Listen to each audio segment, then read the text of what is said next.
जो test series कराई गई है उसी में से एक टेस्ट को यहाँ पर हम लोग पूरी व्याख्या के साथ देखेंगे। तो यह जो टेस्ट है यह आपका फुल टेस्ट है, मतलब इसमें सारे सेक्शन को कवर किया गया है।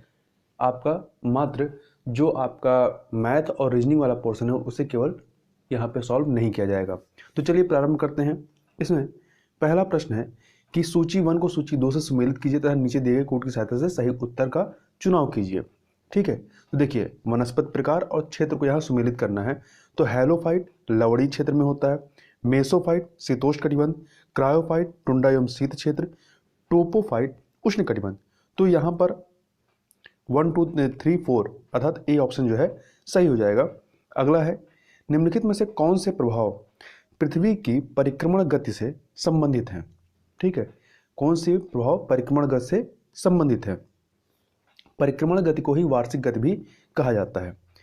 तो देखिए अपने अक्ष पर घूमती हुई पृथ्वी सूर्य के चारों ओर लगभग 1,07,000 किलोमीटर प्रति घंटा की गति से दीर्घ वृत्ताकार कक्ष में चक्कर लगाती है। इसे ही पृथ्वी की परिक्रमण गति या वार्षिक गति कहते हैं।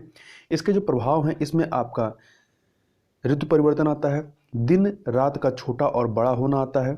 ठीक है, सूर्य की किरणों का सीधा और तिरछा चमकना होता है, ध्रुवों पर 6 माह का दिन व 6 माह की रात का होना होता है। इसके अतिरिक्त कर्क एवं मकर रेखाओं का निर्धारण, विषुव तथा उपसौर एवं अपसौर की स्थिति का होना, ये सभी जो हैं ये पृथ्वी की परिक्रमण गति से संबंधित हैं। जबकि दिन और रात का जो होना है ये आपका पृथ्वी के घूर्णन या दैनिक गति से संबंधित है। इस प्रकार से दूसरा वाला इसमें आप छोड़ दीजिए तो पहला तीसरा चौथा था बी ऑप्शन आपका सही हो जाएगा। आगे चलते हैं। कर्क रेखा गुजरती किन से, तो लाल सागर से, मैक्सिको खाड़ी से, हिंद महासागर, इन सभी से अर्थात उपयुक्त सभी हैं। डी ऑप्शन सही हो जाएगा।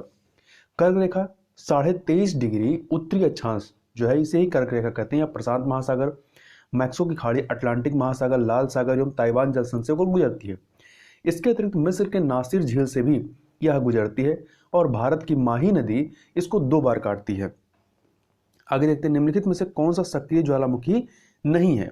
तो देखिए इसमें से कौन सा सक्रिय ज्वालामुखी नहीं है, तो आपका इटली का विसुवियस ये आपका सक्रिय ज्वालामुखी नहीं है बल्कि प्रसुप्त ज्वालामुखी है।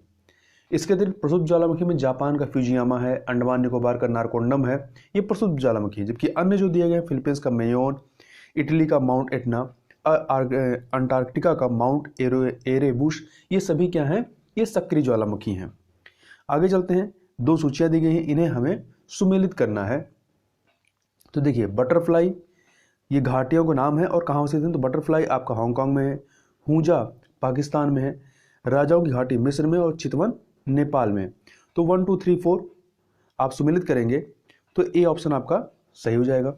आगे देखते हैं। अरोरा ऑस्ट्रालिस एवं अरोरा बोरियोलिसिस जैसी परिघटनाएं वायुमंडल किस मंडल में घटित होती हैं, तो ये बहिर्मंडल में, किसमें, बहिर्मंडल में घटित होती हैं। और बहिर्मंडल वायुमंडल सबसे ऊपरी संस्तर है जिसका विस्तार आयन मंडल के ऊपर वाले वायुमंडलीय भाग में होता है। आगे चलते हैं। निम्नलिखित में से कौन सा युग्म सुमेलित नहीं है, तो देखिए स्थानीय पवन और उससे संबंधित देश। तो देखिए टेम्पोरल ये मध्य अमेरिका में सही है और ये मानसूनी स्थानीय पवन है। बाइज फ्रांस में ये ठंडी पवन है। योमो गर्म है जापान में। ब्लैक रोलर गर्म पवन है, ये आपका दक्षिण अफ्रीका में नहीं बल्कि उत्तरी अमेरिका से संबंधित है। तो डी ऑप्शन सुमेलित नहीं है। निम्नलिखित में से कौन सा युग में सही सुमेलित नहीं है, नगर और उससे संबंधित उद्योग। तो देखिए रॉटरडम जलपोत निर्माण सही है, कोपेनहेगन डेयरी सही है, न्यू ऑर्लियंस तेल शोधन ये सही है। परंतु जो लॉस एंजल्स है ये मिट्टी के बर्तन के लिए नहीं है बल्कि ये फिल्म, तेल शोधन एवं हवाई जहाज के निर्माण से संबंधित है। अगला है नर्मदा नदी के संदर्भ में निम्नलिखित कथनों पर विचार कीजिए। 4 कथन दिए गए हैं। पहला, यह विंध्यन पर्वत एवं सतपुड़ा पर्वत के मध्य भ्रंश घाटी में प्रवाहित होती है, बिल्कुल सही बात है। ओरसंग, बंजर एवं शेर इसकी प्रमुख सहायक नदियां हैं, ये भी सही है। तीसरा, सरदार सरोवर परियोजना एवं इंदिरा सागर बांध इसी नदी पर स्थित है, ये भी सही है। इसके अलावा बरगी बांध और अंकेश्वर परियोजना एवं सरदार सरोवर परियोजना ये सब इसी से संबंधित है। चौथा, कपिल धारा, दुग्ध धारा एवं सहस्त्र धारा इस नदी पर निर्मित प्रमुख जलप्रपात हैं। तो ये चारों ही कथन सही हैं, इसलिए आपका डी ऑप्शन जो है वो सही हो जाएगा। आगे चलते हैं। अगला है निम्नलिखित में से कौन सा युग में सही सुमेलित नहीं है। तो देखिए पहला एरोपोनिक्स, हवा में पौधों को उगाना सही है। हाइड्रोपोनिक्स, जल में जल पौधों को उगाना, ये सही है। पॉमी कल्चर फूलों के उत्पादन से संबंधित नहीं बल्कि ये फलों के उत्पादन से संबंधित होता है, तो सी वाला सुमेलित नहीं है। वहीं डी देखें ओलरीकल्चर सब्जियों के उत्पादन से संबंधित है। आगे चलते हैं। भारत का कार्टनोपोलिस निम्नलिखित में से किसे कहा जाता है, तो मुंबई को कहा जाता है। इसके अतिरिक्त अहमदाबाद को भारत का मैनचेस्टर एवं पूर्व का बोस्टन कहा जाता है, और कोयम्बटूर को जो है दक्षिण भारत का मैनचेस्टर कहा जाता है, और कानपुर को जो है उत्तर भारत का मैनचेस्टर कहा जाता है, ये ध्यान रखिएगा। आगे चलते हैं। नागमिश नामक भाषा का प्रयोग निम्नलिखित में से किस जनजाति द्वारा किया जाता है, तो ये नागा जनजाति के द्वारा किया जाता है। किसके द्वारा, नागा जनजाति के द्वारा, जो कि नागालैंड में पाई जाती है। नागालैंड में अन्य कुछ जनजातियां हैं जैसे कि कोन्याक और अंगामी, ये वहां की प्रमुख जनजातियां हैं। निम्नलिखित में से कौन सा युग में सही सुमेलित नहीं है, परियोजना और नदी का सुमेलन देखना है। तो तिपाई मुख बराक नदी पर है, कोटेश्वर भागीरथी नदी पर है, ओंकारेश्वर बेतवा नदी पर नहीं बल्कि नर्मदा नदी पर है। ठीक है, तो सी सही सुमेलित नहीं है। जायकवाड़ी गोदावरी नदी। अगला है माउंट थ्रिलर पर्वत चोटी निम्नलिखित में से कहाँ अवस्थित है, तो ये जो है आपका ग्रेट निकोबार में, कहाँ पर, ग्रेट निकोबार में अवस्थित है। इसके अतिरिक्त जो अंडमान निकोबार में जो अन्य चोटियां हैं जैसे कि सैंडल चोटी उत्तरी अंडमान में है। माउंट डियोबोली ये मध्य अंडमान में है। माउंट कोयोब ये दक्षिणी अंडमान में है। अगला है कर्क रेखा एवं भारतीय मानक समय रेखा एक दूसरे को कहां पर काटती हैं, तो ये छत्तीसगढ़ में काटती हैं। ध्यान रखिए, छत्तीसगढ़ में कर्क रेखा भारत के 8 राज्यों से, और जो आपका मानक समय रेखा है भारत के 5 राज्यों से होकर गुजरती है। अगला है निम्नलिखित घटनाओं को कालानुक्रम में व्यवस्थित कीजिए तथा नीचे दिए कोड के सहायता से सही उत्तर चुनना है हमें। देखिए, जॉब चार्नॉक द्वारा कलकत्ता शहर की स्थापना ये कब होती है, आपकी 1690 में। कब होती है, 1690 में। वहीं अन्य को देखें तो सर थॉमस रो का जहांगीर के दरबार में आगमन कब होता है, तो ये होता है 1615 में। अंग्रेजी व्यापारिक कंपनी मर्चेंट एडवेंचर्स की स्थापना कब होती है, तो 1549 में होता है। और वहीं पुर्तगालियों द्वारा भारत में राजधानी कोचीन से गोवा स्थानांतरण कब होता है, तो ये होता है 1530 में। तो इसको आप क्रम से लगाएंगे तो इसका डी वाला मतलब सबसे पहले पुर्तगालियों द्वारा भारत में राजधानी कोचीन से गोवा स्थानांतरित होगी। ठीक है, इसके बाद क्या होगा, इसके बाद अंग्रेजी व्यापारिक कंपनी मर्चेंट एडवेंचर्स की स्थापना होगी। फिर सर थॉमस रो का जहांगीर के दरबार में आगमन, और फिर सबसे लास्ट में कौन सा होगा, जॉब चार्नॉक के द्वारा कलकत्ता शहर की स्थापना। अगला है गैरोल अंगियार कौन था, तो ये जो है आपका बंबई का वास्तविक अंग्रेज संस्थापक था। जबकि पौंडीचेरी का प्रथम फ्रांसीसी गवर्नर कौन था, फ्रैंको मार्टिन था। और भारत में पहली फ्रांसीसी फैक्ट्री स्थापित करने वाला फ्रांसीसी कौन था, तो वो आपका करोन फ्रैंको था। वहीं चार्ल्स आयर जो है कलकत्ता के फोर्ट विलियम का प्रथम प्रशासक था। आगे चलते हैं। 1857 की घटना सिर्फ गाय की चर्बी से उत्पन्न सैनिक उत्पाद थी। यह कथन किससे संबंधित है, तो ये जो कथन है ये आपका सर जॉन लॉरेंस की है। किसकी है, सर जॉन लॉरेंस की। जबकि विलियम हार्वर्ड रशल का क्या कहना था, इनका कहना था कि 1857 का विद्रोह स्वतंत्रता संघर्ष नहीं बल्कि धार्मिक युद्ध था। और वहीं जॉन ब्रूस नॉर्टन का कहना था कि 1857 का विद्रोह सैनिक विद्रोह न होकर नागरिक विद्रोह था। और बेंजामिन डिजरेली का कहना था कि 1857 का विद्रोह सचेत संयोग से उपजा राष्ट्रीय विद्रोह था। वेबगर सिद्धांत के द्वारा अंग्रेजी साम्राज्य में विलय किए गए राज्यों को काल क्रमानुसार में व्यवस्थित कीजिए और नीचे दिए कोड की सहायता से सही उत्तर का चयन कीजिए। संभलपुर, बघाट, उदयपुर और झांसी। तो इसमें देखिए ये क्रम देखिए, सबसे पहले सतारा 1848 में, फिर जैतपुर एवं संभलपुर है 1849, बघाट 1850 में, उदयपुर 1852, झांसी 1853, नागपुर 1854। तो इसका आप क्रम लगाएंगे तो सबसे पहले संभलपुर आएगा, फिर बघाट, उदयपुर, झांसी। इस प्रकार से ए ऑप्शन सही हो जाएगा। अगला है निम्नलिखित में से कौन सा युग्म असत्य है, तो हिंदू पैट्रियार्ट जो पत्रिका रही ये हिंदी में नहीं बल्कि अंग्रेजी में रही है। जबकि मिरातुल अखबार फारसी में, युगांतर बंगाली में, यंग इंडिया गुजराती में। अगला है भारतीय राष्ट्रीय आंदोलन के से संबंधित व्यक्तियों के संदर्भ में निम्नलिखित कथनों पर विचार कीजिए। मोतीलाल नेहरू जलियांवाला बाग हत्याकांड की जांच हेतु नियुक्त कांग्रेस आयोग के अध्यक्ष थे। नहीं, ये कथन गलत है, क्योंकि जो तहकीकात कमेटी का गठन 1919 में किया गया था उसकी अध्यक्षता मदन मोहन मालवीय ने की थी, तो ये कथन आपका गलत है। दूसरा, लाला हरदयाल ने जर्मनी में इंडियन इंडिपेंडेंस कमेटी की स्थापना की थी, तो नहीं, 1914 में वीरेंद्र नाथ चट्टोपाध्याय और अवनीश भट्टाचार्य ने मिलकर के की थी। वहीं तीसरा देखें, वल्लभ भाई पटेल को सरदार की उपाधि रविन्द्रनाथ टैगोर के द्वारा दी गई थी। नहीं, रविन्द्रनाथ टैगोर के द्वारा नहीं दी गई थी, बल्कि इनको सरदार की उपाधि बारदोली की महिलाओं के द्वारा प्रदान की गई थी। तो यहाँ पे केवल आपका देखें तो तीनों में से कोई भी कथन सही नहीं है।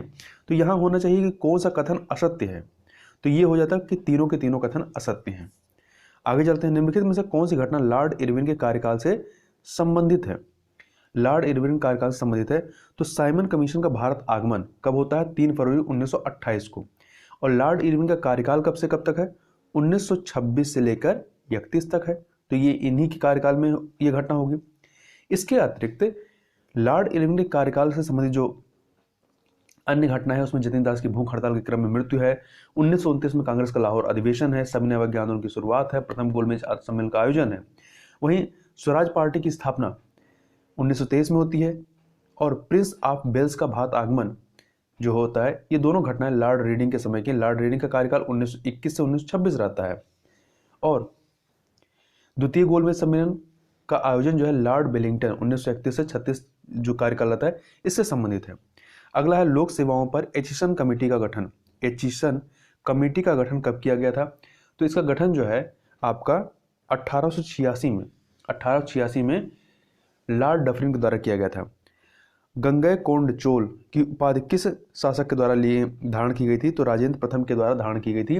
राजेंद्र प्रथम का कार्यकाल जो चोल शासक था इनका कार्यकाल 1012 से 1044 था और इन्होंने गंगई कोंड चोल की उपाधि के अतिरिक्त पंडित चोल, कडार कोंड एवं मंडी कोंड की उपाधि भी धारण की थी। परमार वंशीय शासक भोज के संदर्भ में निम्नलिखित कथनों पर विचार कीजिए। कौन कौन से? चित्तौड़ में उसने मतलब राजा भोज ने त्रिभुवन नारायण का मंदिर बनवाया, सही है। श्रृंगार मंजरी, सरस्वती, कंठाभरण एवं तत्व प्रकाश शैव ग्रंथ की रचना की गई थी। निरालंवा सरस्वती नामक शब्द का प्रयोग राजा भोज के लिए प्रयुक्त होता है, मतलब कि इनकी मृत्यु के बाद विद्या तथा विद्वान दोनों निराश्रित हो गए, इसी हेतु यह शब्द प्रयोग किया गया था। तो तीनों कथन इनसे ही संबंधित है, तो डी ऑप्शन आपका सही हो जाएगा। आगे चलते हैं क्वेश्चन नंबर 26 पे। तो यह है बलबन को अमीर आखूर पद पर किस शासक ने नियुक्त किया था? तो बहराम शाह ने नियुक्त किया था। बहराम शाह ने।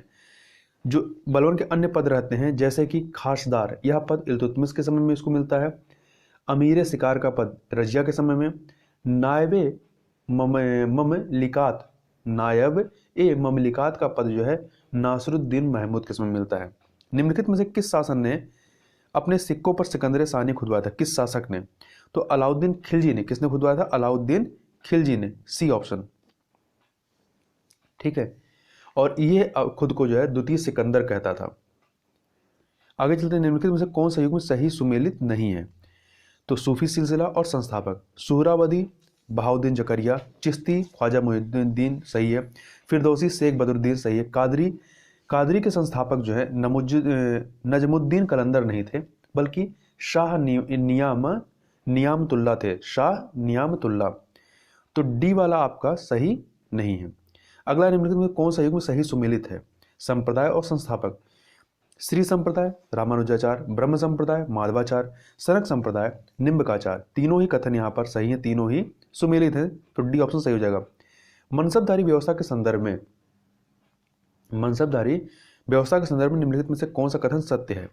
तो देखिए, अकबर की मनसबदारी व्यवस्था मंगोलों की दशमलव पद्धति पर आधारित थी, बिल्कुल सही है। मनसब व्यवस्था के मूलभूत तत्वों का अध्ययन सर्वप्रथम मोरलैंड तथा अब्दुल अजीज ने किया था, यह भी सही है। इस व्यवस्था में अमीर वर्ग, सेना तथा सिविल अधिकारी तीनों का वर्गीकरण किया गया था, यह भी सही है। तो तीनों ही कथन यहाँ पर सही है, इसलिए आपका डी ऑप्शन सही हो जाएगा। आगे चलते हैं 31 नंबर क्वेश्चन। कवि कंबन ने रामायण का तमिल भाषा में अनुवाद किस शासक के समय में किया था? तो इन्होंने जो है कुलोत्तुक तृतीय के शासनकाल में इन्होंने अनुवाद किया था तमिल भाषा में। ठीक है। इसके अतिरिक्त बांग्ला भाषा में रामायण का अनुवाद बारवक शाह के समय कृतिवास ने किया था। अगला है निम्नलिखित में से कौन सही सही सुमेलित, यहाँ सही सुमेलित नहीं है होना चाहिए। ठीक है, सही सुमेलित नहीं है। तो देखिए ऋग्वेद कौशिकी सही है, यजुर्वेद जैमिनी संबंधित नहीं है। यजुर्वेद जो है तैत्तिरीय व सतपथ ब्राह्मण से संबंधित है, जबकि ऋग्वेद कौशिकी और वह ऐतरेय ब्राह्मण से। सामवेद तो इस प्रकार से बी वाला आपका सही नहीं है। सामवेद पंचवीश और जैमिनी ब्राह्मण से। अथर्ववेद गोपद ब्राह्मण और गोपद ब्राह्मण से। मौर्यकालीन समाज में कर निर्धारण का सर्वोच्च अधिकारी किस नाम से जाना जाता था? तो समाहर्ता के नाम से। किसके नाम से? समाहर्ता के नाम से। जबकि एस्ट्रोनोमाई नगर का अधिकारी होता था। सन्निधाता ये राजकीय कोषागार एवं भंडारगृह का संरक्षक होता था। राजुक साम्राज्य में न्याय व राजस्व का अधिकारी होता था। निम्नलिखित में से कौन सा युग में सही सुमेलित नहीं है? गुप्त शासक और उनकी उपाधियां। समुद्रगुप्त की उपाधि क्या थी? पराक्रमांक सही है। चंद्रगुप्त द्वितीय की विक्रमादित्य। कुमारगुप्त की शक्रादित्य। श्रीगुप्त की महाधिराज नहीं थी, बल्कि श्रीगुप्त की जो उपाधि थी आदिराज और महाराज थी। तो डी वाला सही नहीं है। जबकि महाराजा धीराज की उपाधि जो थी ये चंद्रगुप्त प्रथम की थी। भारत में सर्वप्रथम हुड़ों का आक्रमण किसके शासनकाल में होता है? तो ये जो होता है स्कंदगुप्त के। किसके शासनकाल में? स्कंदगुप्त के शासनकाल में होता है। ठीक है। और स्कंदगुप्त एवं हुड़ों के मध्य युद्ध का वर्णन जो है भीतरी स्तंभ लेख में मिलता है। हुड़ मध्य एशिया की बर्बर जात थी और इनका जो नेता था वो उसमें खुशनवाज था। आगे देखते हैं महाकवि कालिदास की किस कृति में यक्ष की कथा का वर्णन मिलता है? तो मेघदूत में। चोल काल में उर का संबंध किससे था? सर्वसाधारण लोगों की समिति से था। आगे चलते हैं क्वेश्चन नंबर 38 देखते हैं। भारतीय संविधान के किस अनुच्छेद में अंतर्राष्ट्रीय शांति एवं सुरक्षा के प्रोत्साहन हेतु प्रावधान किया गया है? तो अनुच्छेद 51 में किया गया है। जबकि 50 में क्या है? न्यायपालिका कार्यपालिका से अलगाव है, पृथक्करण है। अनुच्छेद 230 में क्या है? 230 में उच्च न्यायालयों की अधिकारिता का संघ राज्य क्षेत्रों पर विस्तार है। जबकि 231 में क्या है? 2 या अधिक राज्यों के लिए एक ही उच्च न्यायालय की स्थापना का प्रावधान है।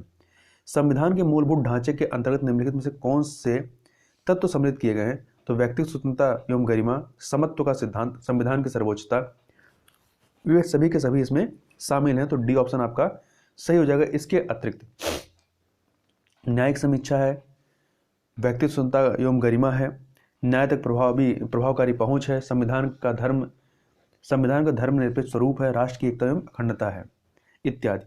भारतीय संविधान के किस अनुच्छेद में राज्य वित्त आयोग का प्रावधान किया गया? 243 आई में। जबकि 243 के में क्या है?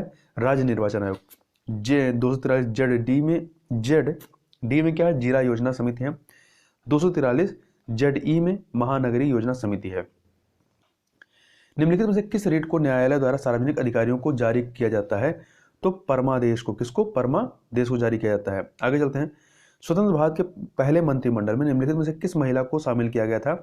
तो राजकुमारी अमृत कौर को शामिल किया गया था। स्वास्थ्य विभाग इनको दिया गया था। निम्नलिखित में से कौन सा युग में सही सुमेलित नहीं है? तो राज्य और राज्यसभा की सीटों की संख्या बिहार में 16 है, उत्तर प्रदेश में 31 है, महाराष्ट्र में 19 है, परंतु कर्नाटक में 9 नहीं है बल्कि 12 है। आगे चलते हैं क्वेश्चन नंबर 44 लोक लेखा समिति के बारे में।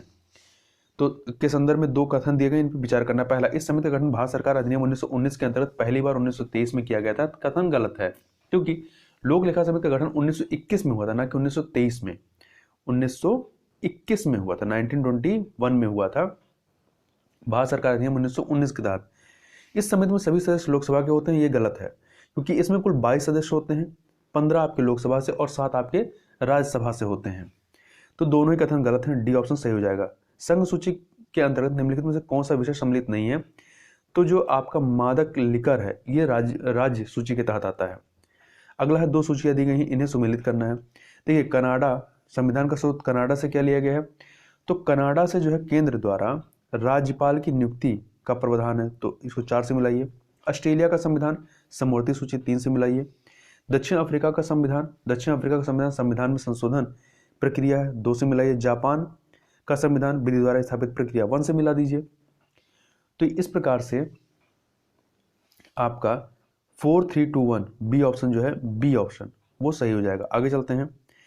वीवीपैट का सर्वप्रथम उपयोग किस विधानसभा क्षेत्र में किया गया था? तो 2013 में नागालैंड के नौकाशेन विधानसभा में।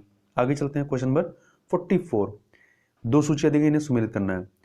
देखिए, डीप इम्पैक्ट यान ये नासा का है धूमकेतु के अध्ययन के लिए। रशेटा जो है ये आपका यूरोपियन स्पेस एजेंसी का है, सौर मंडल से संबंधित। मैसेंजर ये भी नासा का है, बुध से संबंधित।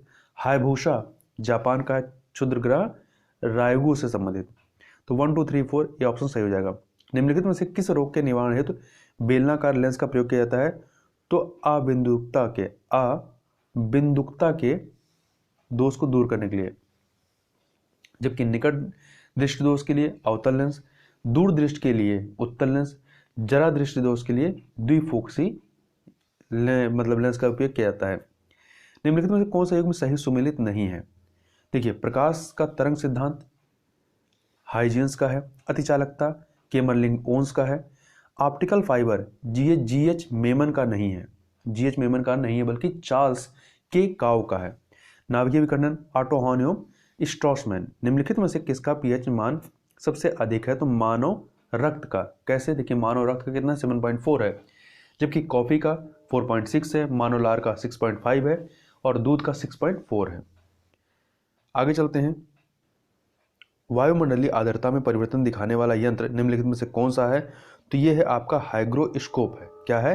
हाइग्रोस्कोप। देखिए, हाइग्रोमीटर जो है, हाइग्रोमीटर पहला वाला जो है ये वायुमंडलीय आर्द्रता मापने वाला यंत्र होता है, जबकि हाइग्रोस्कोप वायुमंडलीय आर्द्रता में परिवर्तन दिखाने वाला यंत्र है। हाइड्रोफोन पानी के अंदर ध्वनि तरंगों की गणना करने में काम आने वाला उपकरण है। हाइड्रोमीटर द्रवों का अपेक्षित घनत्व मापने वाला यंत्र है। निम्नलिखित में से किस धातु को रणनीतिक धातु के नाम से जाना जाता है?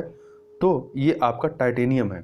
टाइटेनियम क्योंकि इसका उपयोग रक्षा उत्पादन में होता है। यह इस्पात के बराबर मजबूत लेकिन भार में उसका आधा गुण वाला धातु है। और ओस्मियम सबसे भारी धातु, जबकि लिथियम जो है सबसे हल्का धातु तत्व है। आगे चलते हैं। 54 नंबर। लाइकेन किस प्रकार की वनस्पति है? तो थैलोफाइट है। क्या है? थैलोफाइट है, जो कवक एवं शैवाल दोनों से मिलकर बनती है। इसमें कवक तथा शैवालों का संबंध परस्पर सहजीवी जैसा होता है। और लाइकेन वायु प्रदूषण का संकेतक होता है। जहां पर वायु प्रदूषण ज्यादा होता है वहां पर लाइकेन नहीं उगते हैं। निम्नलिखित में कौन सा हार्मोन पौधे की वृद्धि को रोकता है? तो एबिसिक अम्ल जो है ये वृद्धिरोधी हार्मोन है। ठीक है।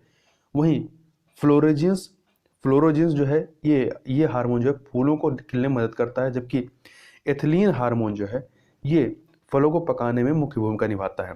निम्नलिखित में से कौन सा पॉलीसेकेराइड कार्बोहाइड्रेट है? तो स्टार्च। देखिए, 3 प्रकार के सेकेराइड होते हैं, कार्बोहाइड्रेट होते हैं। एक मोनोसेकेराइड्स, डाइसेकेराइड्स और पॉलीसेकेराइड, 3 प्रकार के। तो आपका मोनोसेकेराइड के तहत आपका ग्लूकोज आ जाएगा, इसके अतिरिक्त फ्रक्टोज और आपके ग्लैक्टोज आ जाएंगे। और डाइसेकेराइड के तहत आपका माल्टोज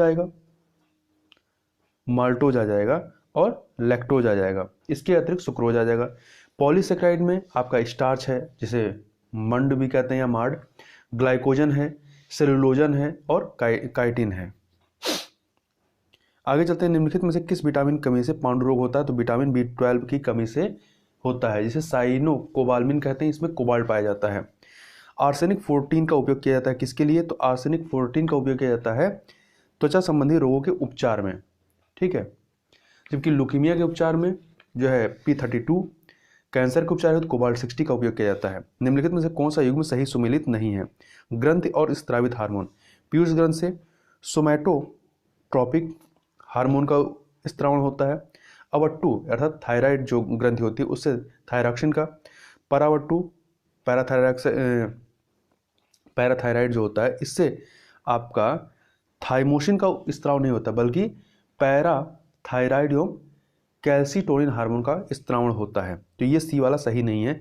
अधिवृक्क या मेडुला से एड्रेनलिन का स्त्रावण होता है। निम्नलिखित में कौन सा सही सुमेलित नहीं है? ल्यूसाइड जो है ये समुद्री ईंधन से संबंधित नहीं। ल्यूसाइड मस्टर्ड गैस की तरह एक अत्यंत जहरीला गैस होता है जिसका प्रयोग द्वितीय विश्व युद्ध में रासायनिक हथियार के रूप में किया गया था। जबकि पॉलीथीन थर्मोप्लास्टिक से संबंधित है। Naphthalene polynuclear hydrocarbon. नियोप्रीन संश्लिष्ट रबड़ होता है। आगे चलते हैं। केंद्रीय औषधि शोध संस्थान कहाँ है? लखनऊ में है। जीन शब्द का सर्वप्रथम प्रयोग किसने किया था? तो इसका प्रयोग जो है 1909 में जोहानसन ने किया था। गरीबी निर्धारण के लिए बनी समितियों को कालक्रम में व्यवस्थित कीजिए और नीचे दिए गए कोड के सही उत्तर चुनिए। देखिए, लकड़वाला जो समिति है ये 1989 की है। ठीक है। वाई के अलग समिति जो है ये 1979 की है। और वहीं नीलकांत दांडेकर एवं BM रथ फार्मूला ये जो है 1971 का है। कब का है? 1971 का है। और सुरेश तेंदुलकर समिति जो है 2004 की है। तो इसमें यदि आप क्रम लगाएंगे तो सबसे पहले नीलकांत दांडेकर एवं BM रथ फार्मूला आएगा, फिर इसके बाद वाई के अलग समिति आएंगे, फिर लकड़वाला समिति और सबसे लास्ट में सुरेश तेंदुलकर समिति आएंगे। तो इस प्रकार से 3214 बी ऑप्शन जो है, बी ऑप्शन वो सही हो जाएगा। आगे चलते हैं। निम्नलिखित में कौन सा युग्म सही सुमेलित है? तो भंडारी समिति क्षेत्रीय ग्रामीण बैंक की पुनर्संरचना संबंधित है, सही है। ठीक है। इसके मीरा सेठ समिति जो है ये हथकरघा विकास संबंधित है। गोस्वामी समिति औद्योगिक गुणवत्ता से और मल्होत्रा समिति बीमा सुधार से। निम्नलिखित में से कौन सा युग्म सही सुमेलित नहीं है? निक्की जो शेयर मूल्य सूचकांक है ये आपका जापान के स्टॉक एक्सचेंज का सही है। डॉव जोन्स न्यूयॉर्क का। MDX जर्मनी का। परंतु नेस्डेक जो है ये लंदन का नहीं बल्कि संयुक्त राज्य अमेरिका का है। निम्नलिखित में से कौन सा युग्म सही सुमेलित नहीं है? तो देखिए, भारतीय कॉफी बोर्ड कर्नाटक के बेंगलुरु में, भारतीय तंबाकू बोर्ड आंध्र प्रदेश के गुंटूर में, भारतीय रबर बोर्ड ये जो है केरल के कोट्टायम में, जबकि राष्ट्रीय अंगूर प्रसंस्करण बोर्ड जो है ये हैदराबाद में नहीं बल्कि महाराष्ट्र के पुणे में है। आगे चलते हैं। भारत सरकार द्वारा 1949 में PC महालनोबिस की अध्यक्षता में राष्ट्रीय आय समिति का गठन किया गया था। इस समिति के अन्य सदस्य कौन थे? तो इसमें दो अन्य सदस्य थे, डॉक्टर R गाडगिल और BKRV राव। तो सी ऑप्शन। इनमें से कौन सा युग्म सही सुमेलित नहीं है? तो आर्थिक विकास की माप और प्रतिपादन और प्रयोग। आधारभूत आवश्यकता प्रत्यागम ये विश्व बैंक के द्वारा प्रयोग किया जाता है। क्रय शक्ति क्षमता अंतर्राष्ट्रीय मुद्रा कोष के द्वारा। जीवन की भौतिक गुणवत्ता निर्देशांक प्रत्यागम मैरिस के द्वारा। मानव विकास सूचकांक ये जो है इसका प्रतिपादन 1990 में किया गया था। यूनाइटेड नेशन डेवलपमेंट प्रोग्राम से जुड़े अर्थशास्त्री महमूद उल हक तथा उनके सहयोगी ने किया था, ना कि अहमद उल हक्कानी। तो डी वाला सुमेलित नहीं है। निम्नलिखित में कौन सा युग्म सही नहीं है? ठीक है, जो सही नहीं वो बताना है। 1975 में क्षेत्रीय ग्रामीण बैंक की स्थापना नरसिम्हा समिति की सिफारिश पर। 1982 में नाबार्ड की स्थापना शिवरमन समिति की सिफारिश पर छठी पंचवर्षीय योजना के दौरान। 1990 बेसल वन मानक की शुरुआत नहीं, बेसल वन मानक की शुरुआत जो है आपका 1992 से होता है, 1992 से। 1999 सार्वजनिक बैंकिंग की शुरुआत। तो इसमें सुमेलित कौन सा नहीं है? सी वाला। निम्नलिखित में से कौन सा कार्य रिजर्व बैंक द्वारा संपादित नहीं किया जाता है? नोटों का निर्गमन होता है, साख का नियंत्रण होता है, सरकार के बैंक के रूप में कार्य करना और बैंकों के बैंक के रूप में कार्य करना। परंतु विनिमय का माध्यम ये नहीं होता बल्कि मुद्रा होती है। आगे चलते हैं। प्रभावी राजस्व घाटा क्या होता है? तो ये जो है प्रभावी राजस्व घाटे में से केंद्र द्वारा राज्यों को पूंजीगत संपत्ति के लिए अनुदान दिया जाना, जबकि राजकोषीय घाटा और ब्याज भुगतान का जो डिफरेंस होता है इसे प्राथमिक घाटा कहते हैं। और सकल राजकोषीय घाटा में से आप केंद्र द्वारा राज्यों को जो ऋण दिया जाता है उसको घटा देंगे तो ये आ जाएगा निवल राजकोषीय घाटा। और वहीं सकल प्राथमिक घाटा में से केंद्रों द्वारा राज्यों को जो ऋण दिया जाता है उसको घटाया जाए तो ये आपका निवल प्राथमिक घाटा होता है। अगला है, किसी देश के आर्थिक विकास का सही सूचक आर्थिक विकास का है। आर्थिक विकास का सही सूचक क्या है? स्थिर कीमत पर राष्ट्रीय आय। ठीक है, जब किसी देश की आर्थिक समृद्धि, विकास की जब बात करेंगे तो राष्ट्रीय आय है, परंतु आर्थिक समृद्धि का सर्वाधिक उपयुक्त मापदंड प्रति व्यक्ति वास्तविक आय होता है। आगे चलते हैं 73 नंबर क्वेश्चन। तो यहाँ पे कौन सा युग्म सही सुमेलित नहीं है? टाइगर रिजर्व और राज्य। तो परम्बिकुलम केरल में है, कावल तेलंगाना में है, मुकुंदरा हिल्स राजस्थान में, परंतु बोर जो है ये उत्तर प्रदेश में नहीं बल्कि महाराष्ट्र में है। निम्नलिखित में से कौन सा अधिनियम छाता विधान अम्ब्रेला लेजिस्लेशन के रूप में जाना जाता है? तो पर्यावरण संरक्षण अधिनियम 1986। अगला है एपिको आंदोलन का संबंध किस राज्य से है? तो कर्नाटक से है। निम्नलिखित में से कौन सा कथन असत्य कथन है? तो देखिए असत्य हमें ढूंढना है। तो गहन पारिस्थितिकी शब्द का सर्वप्रथम प्रयोग 1973 में अर्नीज नेस ने किया था, सही है। पारिस्थितिकी निश्चय शब्द को सर्वप्रथम 1917 में जोसेफ ग्रेनले ने प्रस्तुत किया था, यह भी सही है। जैव विविधता को अल्फा बीटा तथा गामा श्रेणी में विभाजन 1972 में व्हिटेकर द्वारा किया गया था, यह भी सही है। डी वाला 10% के नियम का संबंध लिंडेमन से नहीं है, नहीं बिल्कुल लिंडेमन से है, तो इसलिए ये वाला सही नहीं है। आगे चलते हैं। अगला है निम्नलिखित में से कौन सा बाह्य स्थानीय जैवोपचार एक्स सीटू बायो रेमिडेशन के अंतर्गत सम्मिलित किया जाता है? तो बायो रिएक्टर को, किसको? बायो रिएक्टर को किया जाता है। इसके अतिरिक्त आपके वाह्य स्थान जैवोपचार में अन्य जो विधियां कंपोस्टिंग है, लैंड फार्मिंग है, बायोपाइल्स है, ये आते हैं। वहीं बायो वेटिंग, जैव छिड़काव, बायो स्टिमुलेशन एवं जैव संवर्धन को स्वस्थानीय जैवोपचार के अंतर्गत शामिल किया जाता है। आगे चलते हैं। निम्नलिखित में कौन सही सुमेलित नहीं है? देखिए 21 मार्च को विश्व वानिकी दिवस, 22 मार्च को विश्व जल दिवस, 16 सितंबर को विश्व ओजोन दिवस, परंतु 9 नवंबर को विश्व शौचालय दिवस नहीं होता बल्कि 19 नवंबर को होता है। आगे चलते हैं। दो सूचियां दी गई हैं सुमेलित करना, राष्ट्रीय उद्यान और अवस्थित। अंसी जो है आपका, अंसी कहाँ से संबंधित है? कर्नाटक। 4 बता दीजिए। बेतला झारखंड 3, गुगामल जो है महाराष्ट्र 2 से, इंतानकी ये नागालैंड 1। तो 4-3-2-1 डी ऑप्शन। निम्नलिखित में से कौन सा युग्म सही सुमेलित नहीं है? घटनाएं और वर्ष रियो +5 1997 सही है, रियो +10 2002 सही है, रियो +20 2012 होगा ना कि 2010, तो सी वाला सही नहीं है। अर्थ समिट 1992। निम्नलिखित में कौन सा द्वितीयक प्रदूषक है? तो पर ऑक्सी एस्टिल नाइट्रेट ये द्वितीयक प्रदूषक है। यूट्रोफिकेशन संबंधित है किससे? तो ये जल प्रदूषण से संबंधित है। राष्ट्रीय पादप अनुवांशिक संस्थान ब्यूरो NBPGR की स्थापना कब हुई थी? तो 1977 में। 83 को देखें तो 83 का 1977 में नई दिल्ली में इसकी स्थापना की गई। लैंटिक आवास के अंतर्गत सम्मिलित हैं तालाब और आर्द्रभूमि।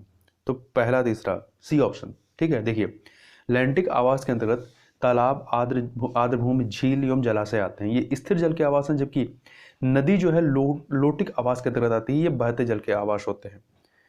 आगे चलते हैं। Question number 85। निम्नलिखित में से कौन सा असत्य कथन है? देखिए भारत में जनगणना अधिनियम 1948 के अंतर्गत कराई जाती है, बिल्कुल सही है। भारत में सर्वप्रथम वैज्ञानिक एवं नियमित रूप से जनगणना लॉर्ड रिपन के कार्यकाल में प्रारंभ हुई नहीं। देखिए सर्वप्रथम जो होता है वो लॉर्ड मेयो के कार्यकाल में होता है, लॉर्ड मेयो के कार्यकाल में होता है, तो बी वाला सही नहीं है। बल्कि जबकि लॉर्ड रिपन के कार्यकाल में नियमित एवं वैज्ञानिक ढंग से जनगणना 1881 से प्रारंभ होती है। सी वाला देखिए भारत की जनसंख्या में सर्वाधिक वृद्धि 1961 से 71 के दशक में 24.8% हुई थी, ये भी सही है। 2021 की जनगणना स्वतंत्र भारत की 8वीं जनगणना होगी 2021 की।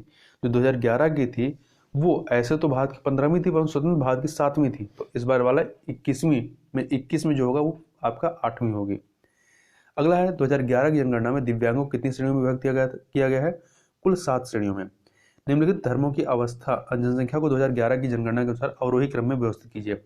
तो ये सबसे अधिक क्या होंगे? सबसे अधिक आपके सिख हैं, फिर ईसाई हैं, फिर सिख हैं, फिर आपके बौद्ध हैं और फिर जैन हैं, ठीक है। तो यही क्रम चलेगा।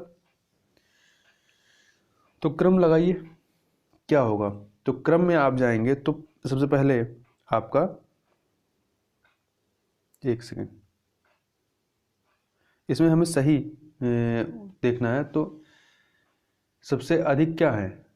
सबसे अधिक ईसाई हैं, फिर सिख हैं, ईसाई हैं तो तीसरा पहले आ जाएगा, फिर सिख है, फिर बौद्ध, फिर जैन, ये ए ऑप्शन सही हो जाएगा। 2011 की जनगणना के अनुसार नगरीय जनसंख्या की दृष्टि से उत्तर प्रदेश कौन सा स्थान दूसरा है? पहले पे महाराष्ट्र है नगरीय जनसंख्या के मामले में। स्वतंत्र भारत की प्रथम सामाजिक आर्थिक एवं जातिगत जनगणना कब की गई? 2011 में की गई। कब की गई? 2011 में। आगे चलते हैं। यहाँ पे कौन सा युग्म सुमेलित नहीं, ये बताना है। राज्य सूचना आयोग का गठन 2000 में नहीं होता, सन 2000 में नहीं, बल्कि 14 सितंबर 2005 को होता है, सूचना का अधिकार अधिनियम 2005 के अंतर्गत। तो ए ऑप्शन सही नहीं है। राज्य मानवाधिकार आयोग 2002 का है। राज्य महिला आयोग जो है वो 2013 का है। प्रथम राज्य वित्त आयोग 1994 का है।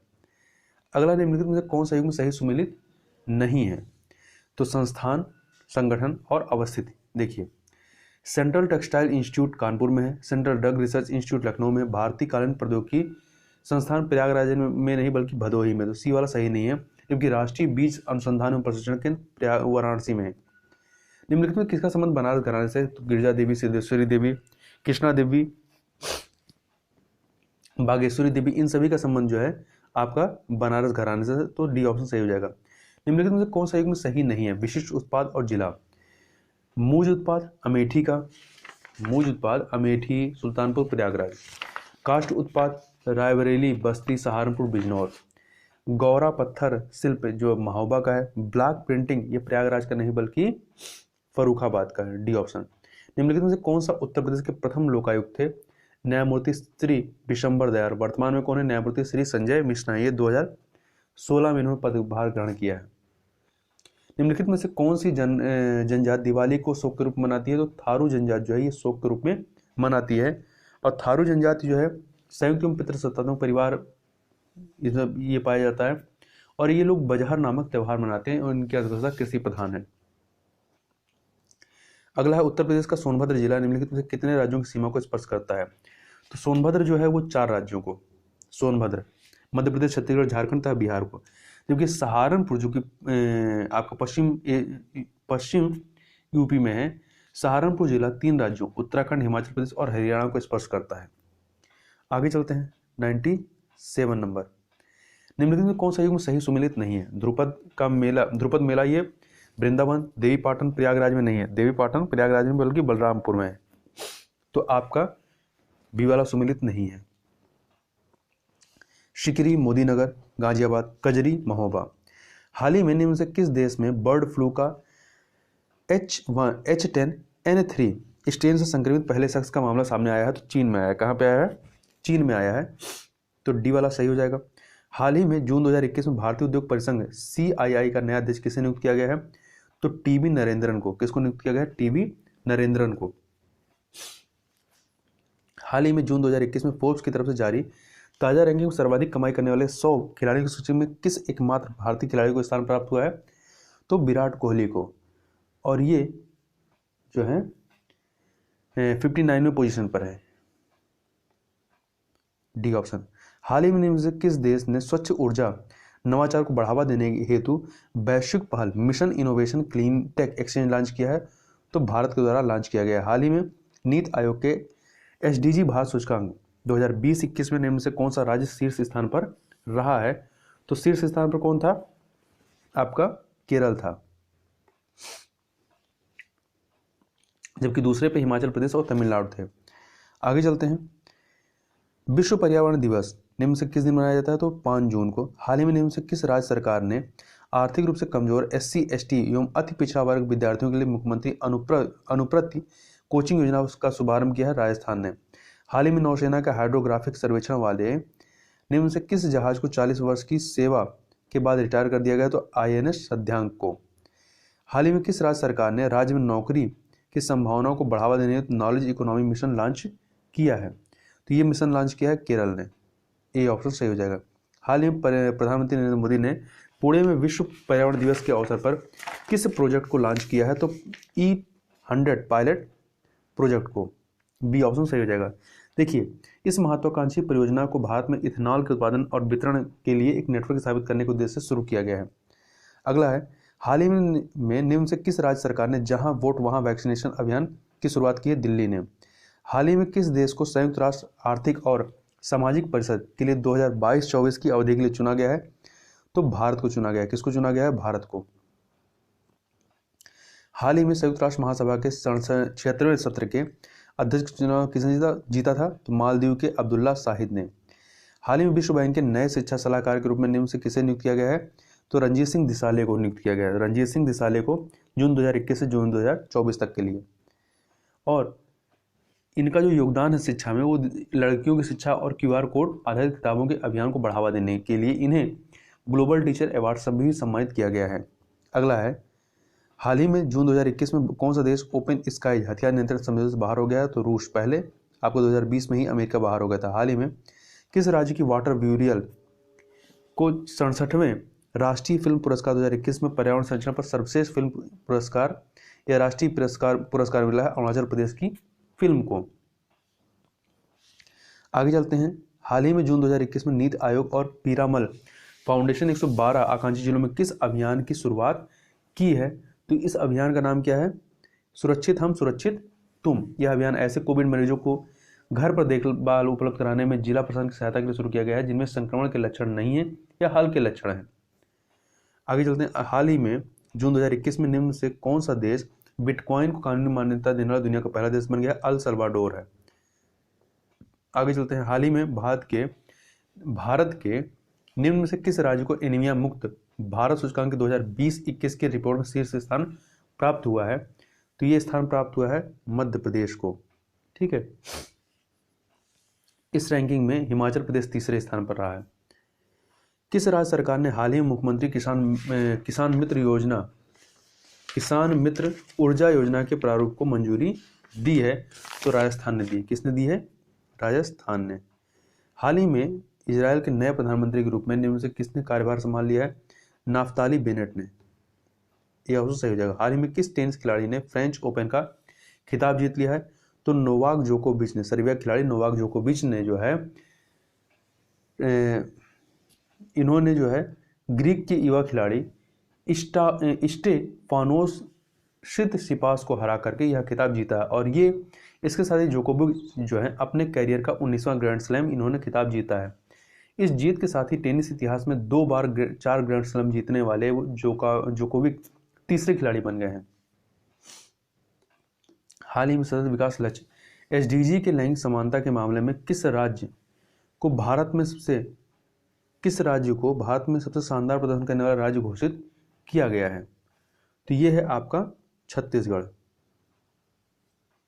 आगे चलते हैं, हाल ही में नीति आयोग की ओर से जारी ताजा रिपोर्ट के मुताबिक लैंगिक समानता में कौन सा प्रदेश देश में अंतिम स्थान पर है?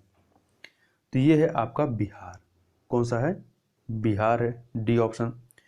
हाल ही में यूरोपीय अंतरिक्ष एजेंसी ईसा ने किस ग्रह के लिए एक नए एनविजन मिशन की घोषणा की है? तो शुक्र ग्रह के लिए। आगे चलते हैं, किस राज्य सरकार ने कोविड-19 महामारी पर लोगों में जागरूकता बढ़ाने के लिए युवा शक्ति कोरोना मुक्ति अभियान शुरू करने जा रहा है?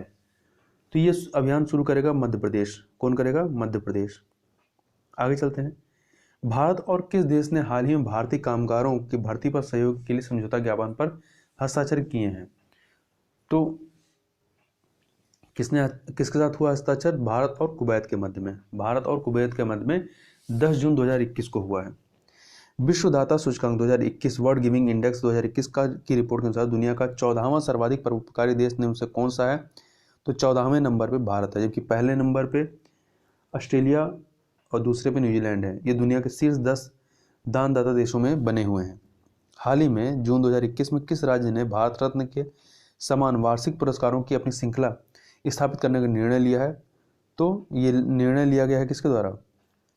असम के द्वारा, बी ऑप्शन। दुनिया का पहला लकड़ी का उपग्रह हाल ही में किस देश से प्रक्षेपित किया जाएगा? तो न्यूजीलैंड से प्रक्षेपित किया जाएगा। ठीक है, न्यूजीलैंड से। तो हाल ही में यूरोपीय अंतरिक्ष एजेंसी ईसा ने वर्ष 2021 के अंत तक दुनिया के पहले लकड़ी के उपग्रह जिसका नाम है वीसा WISA वीजा वुडसैट को पृथ्वी की कक्षा में स्थापित करने की योजना बनाई। इस उपग्रह को रॉकेट लैब इलेक्ट्रॉन रॉकेट पर न्यूजीलैंड में माहिया प्रायद्वीप लॉन्च कॉम्प्लेक्स से लॉन्च किया जाएगा।